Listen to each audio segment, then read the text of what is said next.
Hello friends, welcome once again. Now today's video is about how to copy paste only result value from a formula in Microsoft Excel. So friends, let's begin. So friends, here we are.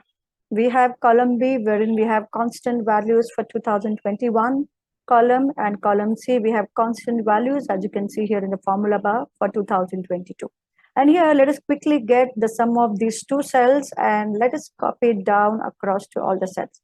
Now the question was, how can I copy these values, which is the sum of these two cells or any number of cells in your data, to another cell? As you know that we cannot use the normal copy paste, that is control C, control V method, because the cell reference, as we know, that will change. And here we do not get the required result.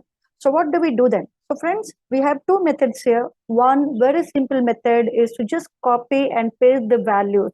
So what do we do is, let us copy all these values which we want to copy, and let us copy it by using control C, or you can go to home tab and you can click on copy, and let us keep the cursor wherever we want to paste the values, and let us go to paste special, and here you will see this values here, right? So let us use this copy paste special and values method, and let us click on OK.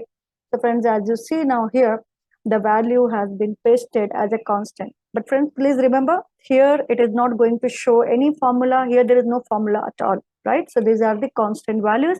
This is how you can copy and paste. This is one method.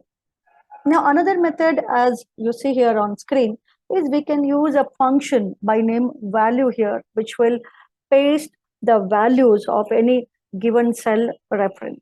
So what do we do now? Let us use now the value function is equal to value of which cell value you want to get it. So it is value of D4, and let's press enter. So friends, as you can see, the number what you see here, the same number has been pasted here by using the value function. So friends, these two are the methods we can use. As you see here, either we can copy and paste special as values to get the constant number, or we can use the value function. Thank you very much for watching the video, friends. You all have a good time. Thank you.